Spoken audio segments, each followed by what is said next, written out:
All right, guys. So, several times within especially the last few months, I've made links, particularly between Trump and Mussolini and most prominently Hitler. When I do this, there tends to be even among some leftists, there tends to be a reflexive like, dude, you're exaggerating, or like, don't be crazy, or something like that. It's not. It's very, very serious. And it really doesn't take a lot of digging. Like the biggest thing that I used that was such a big indicator, even though there's plenty, there's like the fascist rhetoric and the tendencies, all this, but like he literally used the words, they're poisoning the blood of our nation.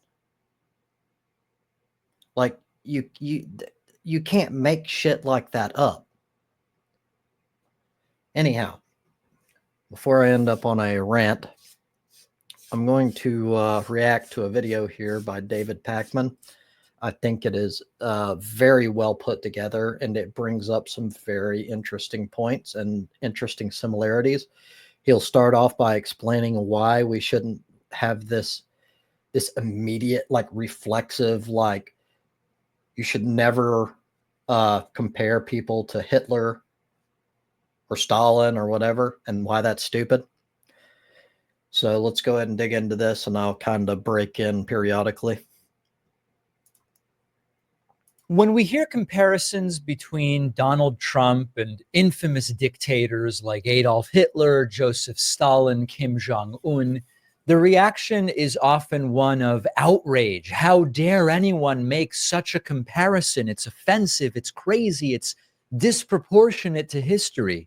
But the reality is that comparing political figures to past authoritarians isn't about equating their every action or saying that they're exactly the same. It's about recognizing patterns of behavior, power grabs, authoritarian tendencies, and the undermining of democratic norms. And so today we're going to break down why these comparisons shouldn't be taboo, I guess is the word I would use, and how Donald Trump has exhibited traits that in any other era would have raised major red flags, and they raise major red flags today. Now, before we dive into the details, I think it's worth saying something briefly about the taboo on these sorts of comparisons. Timothy Snyder, who I had on the show recently, laid this out clearly in a Substack a few days ago. And he pointed out that many times, if you mention a right winger in the same breath as Hitler or Mussolini or whoever, you are immediately attacked. How dare you make such a comparison? There is never a comparison to Hitler. And Timothy Snyder said, quote, before he jumps into this Timothy Snyder quote, it's incredibly important to look back through the details of the beginnings of prominent dictatorial tyrants of history, because almost never is it just a straight up, like, transparent situation where like Hitler didn't go, hey guys, I fucking hate Jews, they need to die, elect me and we'll kill them all. That's not what happened. That's not even close to what happened. In fact, there's entire videos online going into detail how Hitler brainwashed Germans to go along with the entire deal. So it's very important that you understand the little subtleties of how he managed to grow power, and like what he specifically did to curtail any sort of opposition to his power, because we're seeing very similar things occurring right now. And by the way, this was like 3 or 4 months ago. Um, Even more has happened since then. that's like perfectly falls into line for this video. But before broaching the subject of Trump and Hitler, I have to say with a word about the American taboo on comparisons. Anyone who refers to Trump's Hitlerian moments will be condemned for comparison. Somehow that comparison, rather than Trump's deeds, becomes the problem. The outrage one feels about the crimes of the 1930s and 40s is transferred from the person who resembles the criminal to the person who points out the resemblance.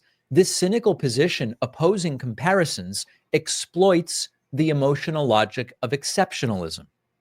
Americans are innocent and good, we would like to believe. We are not, we take for granted, like the Germans between the world wars. We would never, we imagine, tolerate the stereotypes German Nazis invoked. We have learned the lessons of the Holocaust. And later, Snyder goes on to add about these comparisons, quote, I hope that the irony of all this is clear. The idea that comparison is a sin rests on the notion of the inherent and unimpeachable virtue of the American Volk, who by definition do nothing wrong and whose chosen leader therefore must be beyond criticism. In this strange way, outrage about comparison reinforces fascist ideas about purity in politics. We should hate the dissenters. We should ignore whatever casts doubt on our sense of national virtue. We should never reflect. And Snyder finishes by saying, democracy, of course, depends on the ability to reflect. And that reflection is impossible without a sense of the past. The past is our only mirror, which is why fascists want to shatter it. In fascist Russia, for example, it is a criminal offense to say the wrong things about the Second World War.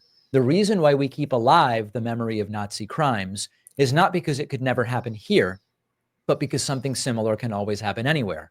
That memory has to include the details of history, or else we will not recognize the dangers. So with that out of the way, now understanding it shouldn't be taboo to explore the similarities and that it is valuable in preventing such atrocities from happening again, let's figure out what about the authoritarianism of past dictators, and remember, authoritarianism doesn't appear all at once, it sort of creeps in, what is similar to Trumpism? And we will start with Hitler. Similarities between Trump and Hitler. Hitler quickly tried to consolidate power by dissolving Germany's democratic structures. That included the Reichstag fire decree and the Enabling Act, which gave him dictatorial powers. Trump's attacks on democratic norms have included discrediting elections, the 2020 election fraud claims that we dealt with for years and still deal with, attacking the judiciary and judges he doesn't like, going after and encouraging supporters, in fact, to challenge legal elections, and wanting to entirely eliminate government departments inconvenient to him. And let's not forget Project 2025, its entire, and by the way, it's no longer a conspiracy. He has almost completed almost every major facet of Project 2025. Do you remember recently when he said that he had never even heard of it before?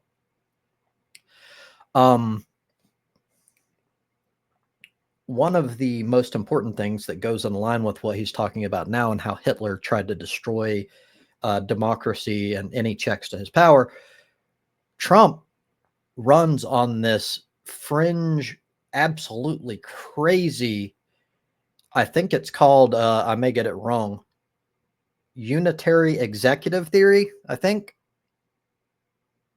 Something executive theory. But essentially it's that people have misinterpreted the executive's function in comparison to the judiciary and the legislative branch. So essentially it states that the executive is like the end all be all. There are no checks. It makes absolutely no fucking sense, but they're running with this shit. And there are quite a few retards who are going with it. Like, what would you say if fucking Biden had like ran with this unitary executive theory in the same way and was basically like, yes, I'm a king. If I disagree with the courts, then I'm just going to do it anyway. If I disagree with Congress, I'm going to do it anyway. There's no checks on me. What would you say? The answer is pretty obvious. So, yeah, let's continue. Hitler used the Ministry of Propaganda under Goebbels to control the narrative, manipulate media, spread misinformation. Trump attacks the press, labels anything critical of him as fake news, while using outlets like Fox or whoever is temporarily on his side and social media to shape his narrative and to inflame division. And of course, there's the cult of personality that surrounded Hitler, who was elevated to this nearly mythical figure who could do no wrong in the eyes of his supporters. And we have Trump's cult-like following as well, where Trump's base displays that unwavering loyalty. Trump's base ignores any scandal or failure by Trump and accepts any of Trump's claims, including the one that he is the only one who can save America from its supposed decline or enemies. That's Hitler. Joseph Stalin. Stalin purged anyone he suspected of disloyalty, whether in the Communist Party, military, government, through these show trials and mass executions. Trump has a loyalty obsession as well. Trump has fired or ostracized officials and allies who he perceives as disloyal. This includes FBI Director James Comey, Attorney General Jeff Sessions, close advisors, Bolton, whoever. And Trump's view of loyalty is a cartoonish and exaggerated view. It's total and complete loyalty. You never question anything he says. You never question anything he does. This is why J.D. Vance didn't want to answer, did Trump lose the 2020 election? Stalin. Not only is this true of Trump, but he not only goes after anyone who isn't loyal to him, but he goes further and protects, even to the point of like absurdity, the people who were loyal to him. January 6 rioters are a perfect example of that. According to a poll, a vast majority of all Americans, including the right wing, did not like that he decided to let the January 6 rioters, many of them violent, out. He did it anyway. And this shows you the extent at which he is just, he's everything that matters to him is loyalty. He thinks himself like a god king. And MAGA people, at the very least, literally view him in that way. They're like weak sheep that need a leader. And it's sad, like of all possible leaders, you like got some retarded, half retarded fucking orange moron who's like fucking fat as shit. Anyhow, Stalin also used control through fear and intimidation. The secret police creating this atmosphere of paranoia and uncertainty. Trump loves using fear and intimidation, encouraging violence at rallies, speaking approvingly of rough tactics by law enforcement, threatening those who aren't on his side, either media outlets or voters or those who voted for Nikki Haley, of what it might be like if he wins. Stalin also altered historical narratives to suit his needs and to make him look better. He would erase enemies from photos. He would falsify records. He would spread disinformation to maintain control.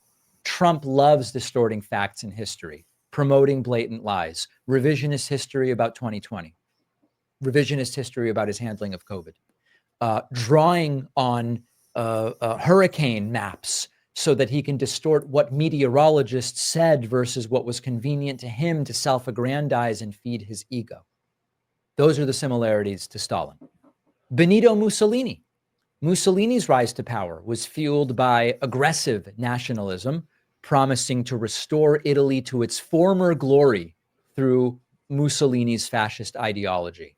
Similar to Trump's Make America Great Again, directly appealing to nationalism, saying America's not great anymore. One saying we've got to keep our country gay. Trump didn't mean that. He meant keep our country great because it's not great anymore. Mussolini eliminated political competition through violence and through legal mechanisms, transforming Italy into a one-party state. Trump wants to criminalize opposition, calling for the imprisonment of Hillary Clinton, regularly labeling Democrats as enemies of the state, floating authoritarian moves to stay in power, including maybe we won't count mail-in ballots, maybe states will find votes for him. Mussolini relied on the black shirts, this paramilitary group, to intimidate and attack. Trump loves those violent factions. Stand back and stand by about the Proud Boys, who have been significantly emboldened by Trump.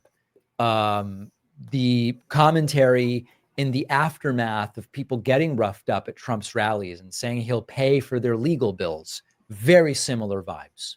Vladimir Putin. Putin has maintained power in Russia through highly manipulated elections, and Trump has tried to do the same.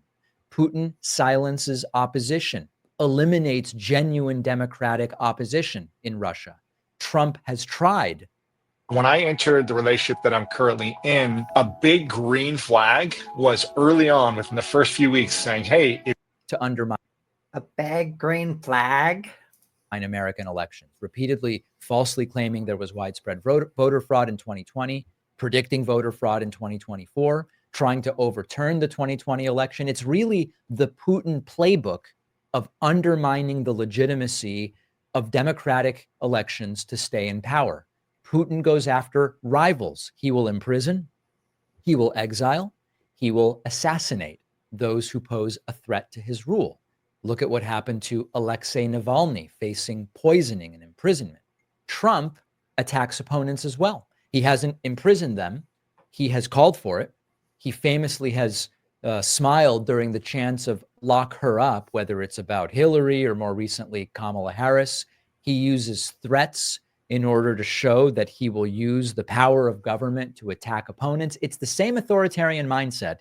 He just hasn't been able to get away with what Putin has gotten away with. And of course, I can't skip over Putin cultivating vast disinformation machines through state-controlled media outlets like RT that just push pro-Putin propaganda and silence critical voices. Trump hasn't done that, but he does support those media outlets that are friendly to him in the moment while threatening to pull off the air those that are not. He said MSNBC might be off the air if he becomes president again.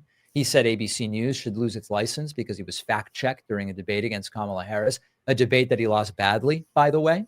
He has taken away press credentials from people like Jim Acosta when he didn't like their adversarial questions. And his tactic of repeating falsehoods and getting those around him, including media outlets, to repeat falsehoods very much mirrors Putin's disinformation strategies. Not only that, but more recently in press briefings, the press would be there and he would specifically target any left-leaning media outlets and he would tell them to leave. Like, I don't think people realize exactly how big of a deal this is. Like, if you're on the right, you might be like, oh, that's a good thing. Like, the problem is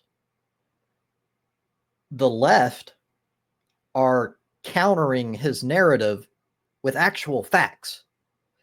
But because he lies constantly. I don't say that because he's on the right. I say that because he lies constantly. It's a fact. He just does. And he's eliminating any dissent. And this is a huge issue. We haven't seen it to this extent ever in history. It's a big deal. And finally, we come to Kim Jong-un from North Korea. Kim Jong-un is at the center of a powerful cult of personality where North Koreans are required to show absolute loyalty and devotion to him, with his image and quotes omnipresent in North Korea. Trump's cult-like following is not quite as extreme, but Trump has cultivated a fervent base that shows unquestioning loyalty, where any criticism of Trump is a betrayal, whether it's J.D. Vance or whether it's a lower-level Republican or just a voter at a town hall. He is supposed to have his words treated as gospel, even when there is evidence to the contrary. In North Korea, dissent is met with brutal punishment, sometimes labor camps or execution. Trump demonizes dissent, repeatedly attacking protesters, journalists, political opponents, labeling them as unpatriotic, encouraging violent responses to protests, claiming that those who oppose him are enemies of the state. And I would like to point out that this is another more recent deal. You don't get to use the word unpatriotic toward anyone when you are sucking the dick of Vladimir Putin. Like that's done. Like you can no longer use the word patriot unless you're making fun of yourself or you're using it in like a satirical way. Like Trump chose the dictator Vladimir Putin over Ukraine. That tells you everything you need to know. It's done. End of discussion. Not on the scale of North Korea, of course. We talk about similarities, not exactly the same, but his attempts to crush dissent and promote blind loyalty are very much like the Kim family.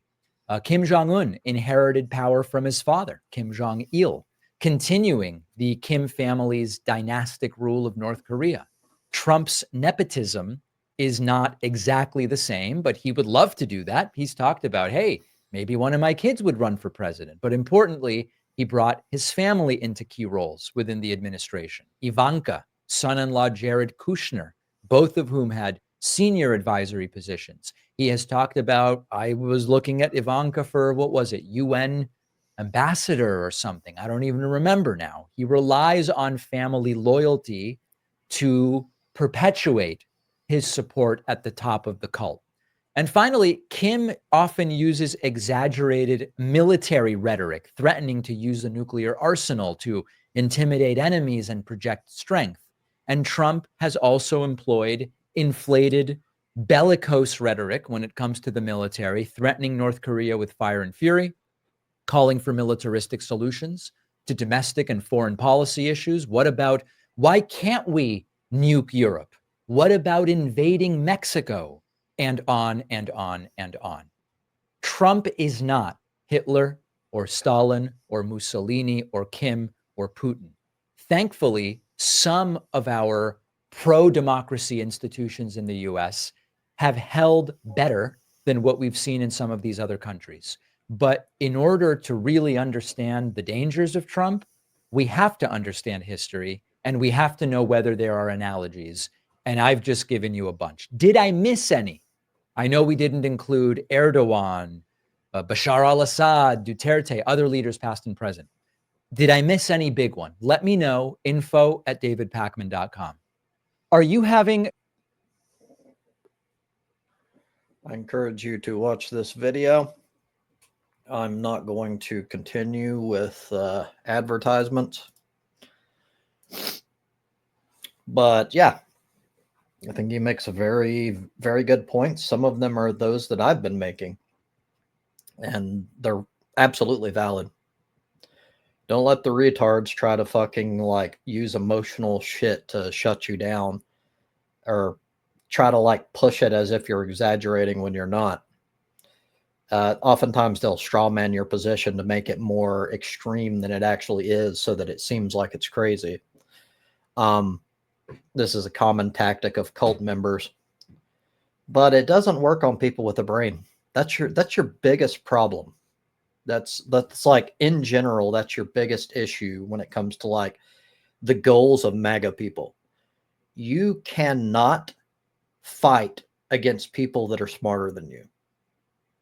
You try your bullshit tactics. You try to like bully, intimidate, make up insults, try to like fucking, it's like right-wing wokeism, like where you'll just try to attack and fucking demonize and go after, try to like ruin their lives and shit, whatever it takes. The right tend to go like further. They'll like actually, like with the Libs of TikTok woman, and every time she called out people that did nothing wrong, these fanatic fucking extremist people would like go like send bomb threats and shit, and sometimes they would actually attack people, and she was like, I have nothing to do with that, even though like she obviously instigated the rhetoric. But yeah, it's very similar. But people with brains, it'll never work. You'll go nowhere. for one, there's too many of us. And not to mention, we have the truth on our side. And like now more than ever, it's extremely difficult to like win a campaign of like bullshittery over truth, because information is at our fingertips like never before. We can like quickly pull up all this shit through like factual, like online analysis, and check our sources, make sure that everything lines up. And we could easily ascertain that Trump is a lying piece of shit. And he's very, very similar to a lot of the worst fucking dictators in history. And much of what he does lines up in the same way, at least the beginning stages. And he will never achieve what they have because we have more safeguards, although he is dismantling many of those safeguards at an alarming rate. But we won't stand for it. They will not win. They cannot win. It's like an army of retards. They're really not as dangerous as a lot of people make it out to be.